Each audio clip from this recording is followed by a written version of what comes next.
So kaya dati, maraming mga archives at saka mga library na nakakasunog. Kasi ang init-init pa man din dito. So all it needs is a spark. Home videos, essentially. We also need to archive those kasi yung personal stories naman natin is part of our personal story. history. Yes. The quality kasi, it's always dependent on how much budget you have. And also how much time you can give it.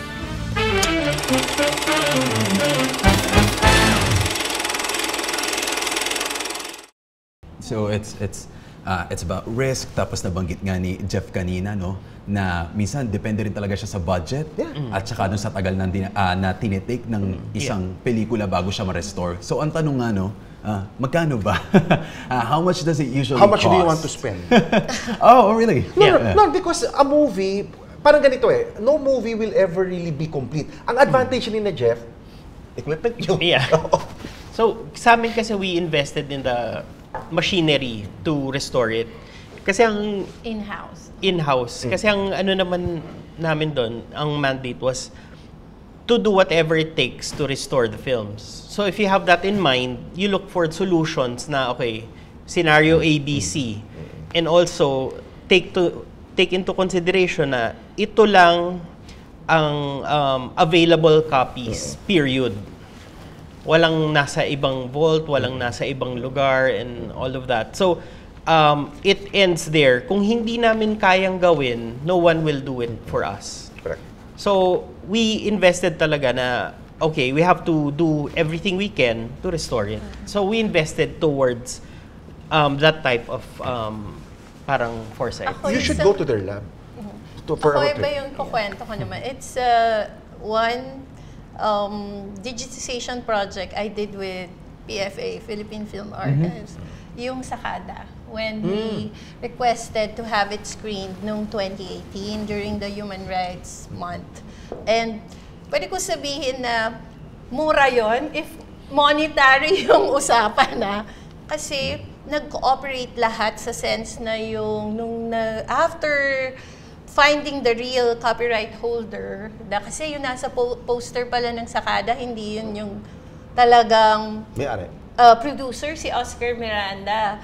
May iba pa pala talagang producer. So nung nalaman ko, dahil namatay na si Ben Cervantes, namatay rin yung si Oscar Miranda, pero nung nahanap yung talagang producer, yung family ni Ted Macapagal, yun, nag-issue yung wife niya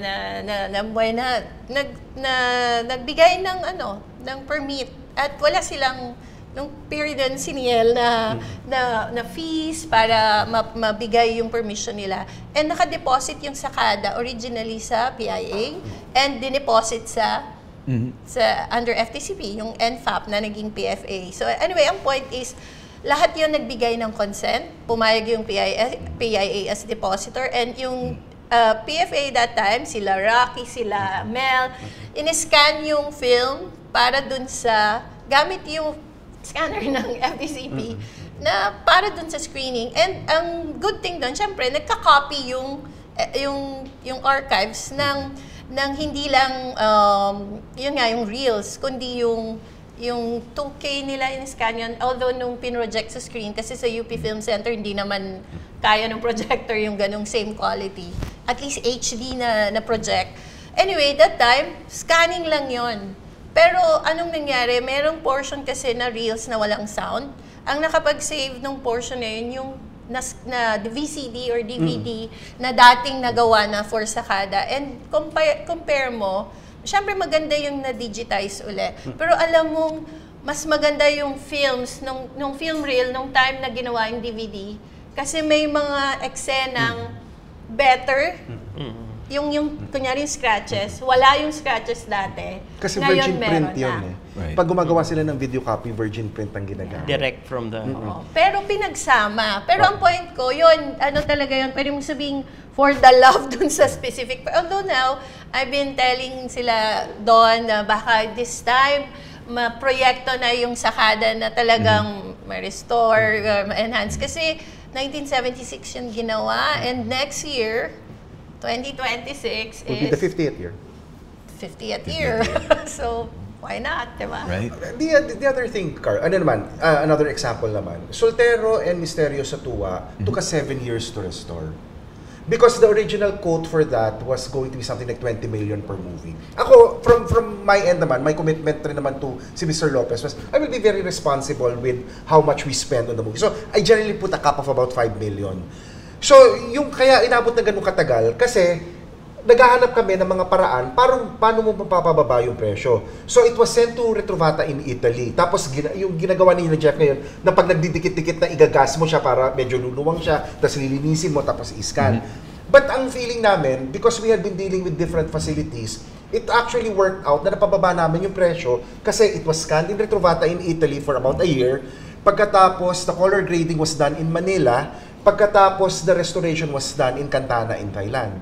So, by doing it like that, yung 20 million, napababa namin to about 3.5. But it also took us 7 years. Kasi katulad halimbawa, kakausap ka ng laboratorio. Sasabihin namin, I really do not have the budget. What kind of deal can you give me para, sabi nila, Leo, we have dead time. But if you do not have a rush schedule, we will do it in our dead time. We will give it to you at the lowest price possible. Yeah. So, ayun nga lang, it took over a year. Pero yung sa akin naman, kung from 20 million naman, mapapababa ko ng pagkalaki-laki. Why not? Nakintipid. Di ba? Malaking bagay. And the restaurant Misterio at the restaurant Soltero. So, maraming galawan yan In fact, ang isang nagiging problema nga namin, Retrovata has said, they have the most difficulty with Philippine movies. Kasi generally, ang Philippine movie, iisa lang ang kopya na nagsusurvive. Yun na yung aayusin mong audio, aayusin mo ang picture, aayusin mo lahat. Hindi katulad when they say that, Martin Scorsese has a movie, but you have an original neg, a dupe neg, multiple prints, you have the original sound, everything na. Siguro swerte na rin natin sa mga bagong generations ng film enthusiasts kasi ngayon na nandito na tayo sa digital age. Miski ako nakakita ko ng mga komento o pag-uusap, for example, sa social media o sa internet na sila mismo naghihingian sila ng kopya. Meron ka bang copy ng ganito? Maaari ko bang mapanood? Tapos mas nagiging accessible sa kanila. Kayo ba, paano nyo ito hinahagila? Paano kayo nakakahingi ng kopya kapag meron kayong gustong i-restore na film? Kami kasi, FPJ kasi lahat nasa kanila. Yeah, lahat na gusto nila i-restore. Okay. So like for example, in the case of ABS-CBN, what we would do is, we've identified films to restore. But having the rights to the film doesn't automatically mean that the owner who sold it to you also has copies of the movie. So you end up actually negotiating with multiple people. Pwedeng, ito yung rights na nito, pero ang kopya dito mo makukuha, so babayaran mo rin yun. So, yun yung doon. So talagang dapat nagre-research ka. When we started film restoration, we were director and film-centric. So ang gagawin namin, halimbawa, Lino Broca. Ito yung lahat ng mga titles ng Lino Broca. Mamimili kami kung anong gusto. Pagkatapos, Celso Ad Castillo. Celso Ad Castillo, yan, Burlesque Queen and everything. I mean, in the grand scheme of things, would I have wanted Virgin People to be the first movie of Celso Ad Castillo that we would restore? Hindi. But that was the one that was accessible to us. It was the same thing with Mike De Leon. You would have wanted Kakabakaba, Kung Mangarap Ka't Magising, Batch 81. But the one that we had easiest access to was Hindi Nahahati ang Langit. So minsan, magfa-factor in yun. Ano yung available at ano yung pwede mong gawan ng paraan. I remember pagputi ng uwak, pagitim ng taga. For the longest time, I've been talking to Vilma Santos about it. Vilma didn't give us any difficulty with it. Ang sabi lang niya, wala akong kopya. So pag nakahanap kayo ng kopya, go na yan. Nakahanap kami ng kopya, nung binuksan yung lahat, tunaw na. So even Vilma felt so bad about it. Same thing with the Nora Honor titles. I negotiated with the Nora titles around 1994, 1995. Pero hindi lahat may kopya si Nora. So hahanapin pa namin kung saan namin makukuha yung mga prints na yun para matuloy namin yung restoration. So may ganyan kang kalakaran. But just to add, kasi di ba ang sinasabi nga sa FPJ Vision, I really have to give credit to Gabby Lopez also. Right. Kasi nung tinatag yung ABS-CBN archives, na pagkatapos nung ginagawa na yung film restoration, so my boss then at the time was Charo. Si Gabby ang nagsabi sa akin na, Leo, we have to future-proof. And ayan this was in the early 2000s. Leo, we have to future-proof the film assets of ABS-CBN. Kaya kami nabigyan ng budget for that In fact, when we started the project, even our vaults was the best vault in Southeast Asia. The Japanese even went to the Philippines to look at the vaults of ABS-CBN. But obviously, that was a different era also. Pero yun yung sinasabi ko, talagang dapat merong wisyo yung may-ari at yung magdidesisyon. Kasi katulad yun, sinasabihan ng finance, no, that's so expensive at whatever. Ang mandate ng may-ari ng kumpanya, we have to future-proof O di ba visionary ang nag-iisip ng ganun? We have to future-proof the assets of ABS-CBN. Pagkatapos ang boss ko pa si Charo. So pag nag-uusap kami ni Charo, minsan sabi ko, Charo, ganito. Hindi pa ako tapos, na-approve na niya. Because you're already talking the same language You're connected instinctively na Charo, unahin namin ang himala. Sabi, sige, tama. Yan ang unahin nyo, tapos ito yung gagawin nyo. So when you have those kinds of bosses, in the same way that probably when you talk to Susan and sina Grace, ganun rin alam nila yung value. So kahit halimbawa may halagang ganito, tatayaan nila. In their case, the future-proofing started much earlier. In our case, it started with the Star Cinema. FPJ has preserved its library, so did Armida Sigun Reyna. What could be a collective move to restore more Filipino movies and establish the necessary tradition? And I think lastly, how do we ensure that the art of archiving and restoration connects to the younger generation? Bottom line kasi, for a restoration to be done, there has to be a budget because we're talking about each film requires thousands of hours to restore. Just scanning it, let's say it's in an archival state, it takes sometimes a month. That's 24/7 just scanning the film slowly. Sometimes it takes 2 seconds per frame. We're talking about hundreds of thousands of frames per movie. And of course, it takes a lot of resources to operate in that level. Most of the films that are available now that can still be scanned and restored, there might come a time na these films may budget na, but the films wala na dyan because of the state. Because as you know, film is a parang chemical composition siya and it's basically alive. So every year, it has something new. Sometimes it has fungus, sometimes the color, all the emulsion, nagdidikit. And these are in ideal conditions. So it has to have something major has to happen that it has resources to actually put in para at least gumalaw siya. Because after a certain window, when it closes kasi na handleable pa yung film, it never goes back. It just worsens and worsens. And the cost to restore it becomes more expensive. Assuming you can restore it pa. Assuming that it's still Kasi restorable. it's progressive deterioration. Especially, for example, I'm sure with film you've heard of vinegar syndrome. Vinegar syndrome is one of those things that you cannot reverse. When it starts, the most you can do is slow it down. But in less than ideal conditions, that is going to accelerate really, really quickly. So pag gano'n, ibig sabihin, yun yung nakikita mo, nagdidikit-dikit na, nagtutunaw-tunaw na siya, wala ka na rin talaga magagawa. So, kalaban mo rin ang oras. Kaya that brings the heart of the matter sa point na to na hindi lang talaga restoration yung concern, it's overall preservation. Preservation. Kasi limited lang din naman na talaga yung marirestore mo sa sense na kung lahat yan, hindi naman talaga lahat marirestore. Pipili rin, may mga prioritization sa anong unahin mo i-restore. Pero yun nga, anong gagawin mo sa hindi mo na-restore?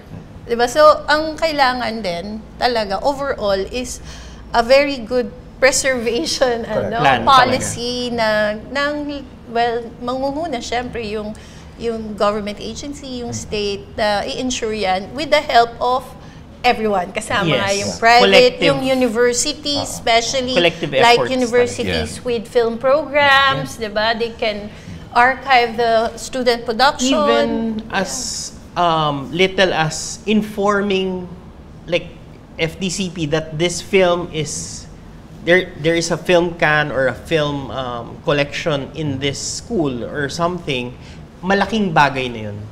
Kasi even if you save 1 or 2 films, that's something that is a big deal already. Yeah. Well, the other thing also is, and this is something that I'm very proud of what we were able to do with ABS-CBN Film Restoration and Sagip Pelikula. Kasi nung nag-umpisa naman kami, ang sabi ng mga tao, hindi nga sugon lang yan, after 2 films, wala na yan. You know, we're ending a run with about 240 films restored. So, the idea there is, yung mga pelikula ay nasasalba mo na. hindi yung katulad nung na makakalimutan na lang yan. Ngayon, for example, even yung scanning. Yeah. Maraming klase ng scanning. There is scanning to preserve, there is scanning to restore. Obviously, mas mura yung scanning to preserve kasi mabilisan yun eh. Totoo yung sinasabi ni Jeff eh. There are 24 frames a second. So, a movie that runs roughly 90 minutes is about 160,000-170,000 frames. Isipin mo kung gaano kabagal yun. Kaya literally, sa pag-scan mo pa lang ng pelikula, pwedeng isang buwan ang gagamitin mo. Ngayon, kung halimbawa gusto mo pang maayos yung scan o mas delikado yung condition nun, minsan super bagal pa. Mas longer pa. 2 months, 3 months. Ang advantage ng FPJ Studios, they have their own equipment eh. Yeah, you should actually visit them. I mean, just for the heck of it. I think and lahat, no? bring your friends. Yeah. Lahat, no? Pwede tayong bumisita dito, no? The best equipment in Southeast Asia. So, ayun Actually, yun yung pinopromote promote ko na Society of Filipino Archivists for Film. We arrange, internally for members, kasi ABS-CBN Film Archives and FPJ Archives, part ng SOFIA as institutional members. And we have other members like Probe Archives, UP Film Institute Film Library and Archives, Mowell Fund. So yung mga institutions nito, we are of course planning to open it we opened it last time to yung interested parties na sumama sa SOFIA to visit the archive. So we can do that. It's kasi mas ma-appreciate mo sa isang banda, di ba? Pag nakapunta ka na talaga. So today's generation really plays a very significant part in this. Oh, yes. At saka pag yung mga schools like UST, they have a very, very active film org. Yes. Yes. So, I mean, they write us directly. They will ask if they can visit and whatever. And when we're there, we entertain them. I will give a talk. The person who does the scanning will give a talk. The person who does the restoration in-house will give a talk. Kasi mag-iiba na yung konteksto mo. Pag nakikita mo na, ganito pala nagbubura ng image yan para mas maayos yan. Ganito pala pag nagko-color grade ka na. Whereas dati, they're all like buzzwords that people want to use. Pero ito, you're actually able to contextualize it and see na, yan pala yung ibig sabihin nila. Yan pala ang ibig sabihin ng film grading. Yan pala ang ibig sabihin ng restoration. Yan pala ang scanning. Kasi to be pet peeve ko yan eh. Yung mga may lalapit sa akin na, ano ba kayo? Bakit yung restoration yun hindi ganun kaganda? Bakit hindi nyo ginastusan? And the effort. Oo. Parang ang ibig sabihin nila, bakit kasi itong pelikulang to, ang ganda-ganda ng kulay, yan, parang pinipig nyo. Gusto kong sabihin, mas mahal nga yan. And of course, hindi ko dapat kalimutan, part ng SOFIA ang Philippine Film Archives, and definitely, I'm sure, binolunteer ko na request. At alam ko ginagawa ng PFA yun, yung nag-host din ng institutional visits, yung sa facilities. So kung may mga ganong interesado, ibang level din kasi ng engagement yun to actually visit. But of course, go to screenings, lalo na kung merong yung archival value, tas merong talk. Ang malaking bagay kasi yung di ka lang nanood, yung maririnig mo yung behind the scenes. Ako kaya gusto ko yung pelikula kasi yun nga yung backstory pa noon. Another, parang kasi mas mahaba pa sa pelikula yung kwento kung paano ginawa yung pelikula at interesting. And then, tsaka yun, just to add to what Rose is saying, itong mga talkback na to, kaya importante, kadalasan, ang iniimbita dyan are people who were actually involved in the production. So, hindi mo pwede sabihin na chismis level yung information. So, to the extent na pwede mo pang mapakinggan si Raquel Villavicencio o si Ricky Lee o si Nonong Boy Camino na nagkukwento tungkol dun sa proseso nila ng paggawa ng pelikula, pumunta ka. Kasi after that, ang mangyayari lang, sabi ni ganito. Hindi mo na alam kung totoo, in an age of disinformation, kung totoo yung ikinukwento. So like for example, Joey Reyes, he has such an extensive filmography.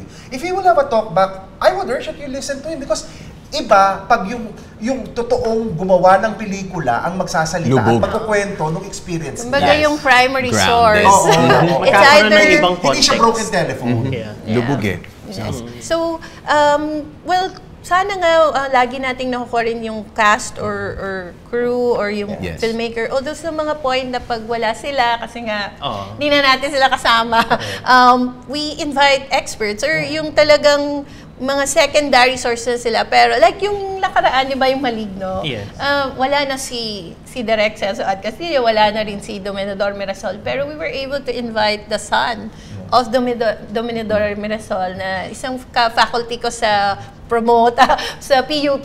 So I teach in PUP. And yung nabigay niyang kwento tungkol dun sa Malino at pagiging writer and director, yung tambalan na yon ni Dominador Mirasol and Celso at Castillo, yung mga nanood doon, ano talaga, kumbaga, bukod sa screening ng Malino na appreciate, yung nalaman nila sa talkback, equally valuable din dun sa film. Kasi lalong kumbaga mas naging importante yung film dahil sa engagement with the audience. At higit sa lahat, no, pagdating sa pelikula ng ating nakaraan, importante na hanggat kaya pa at hanggat pwede pa, kayanin na, no? Yeah. Alright? Ang maganda kasi ngayon, people are more aware. Because of, and I'd like to, that a lot of the efforts of Sagip Pelikula, people also started realizing, there's commercial afterlife pala. Because ABS was partnering with a lot of different companies. We were having restored films, tie-ups with Rockwell, with Ayala, and whatever. So pag nakikita nila na may ganun mga options, sasabihin nila, then it becomes worth it. Even if your decision is going to be primarily a financial decision. So that's why may mga kinakausap kami ng mga producer, magsasabi, akala namin wala nang buhay ang pelikulang yan. May last wrap pa kami, mabibenta pa namin sa inyo, at least ma-restore nyo pa. So may ganun rin yan na halo effect. What a powerful and well-needed discussion. Maraming salamat, Rose Roque, Leo Katigbak, and Jeffrey Sonora. Thank you. For preserving not only your past, but also showing us that it is something vital for our future. Hindi lang ito tungkol sa preserbasyon ng nakaraan, tungkol ito sa preserbasyon ng ngayon para masigurado natin na kung anong meron tayo dito sa kasalukuyan ay mapapakinabangan ng ating susunod na henerasyon. And to our viewers out there, if you've ever been moved by a classic film or wondered where our stories came from, this conversation reminds us, cinema holds memories, and when they're lost, they can't be brought back. Let's reflect on that. Maraming salamat ulit sa panonood, and we will see you next time here in Behind the Reel. Thank you very much. Direk, hello! Kita Butchie! Akala ng mga tao, we go to these film festivals to enjoy. No, we don't. We go to these film festivals to sell the Philippines. Oo, In sa fact, Mowel Mowel Fund. Fund Film Institute, if I may, ma'am, yes. is actually the home of alternative cinema. You know, you are an alumni of MFF. Alumni siya. Manunutsot ka lang na kung sino dyan, dadali mo sa film crew mo, gagawin mong film crew mo. It cannot be because that can cause great danger. It's not a government agency. Hindi, wala kaming budget. Wala silang national budget, so puro palabas ng palabas ang pera.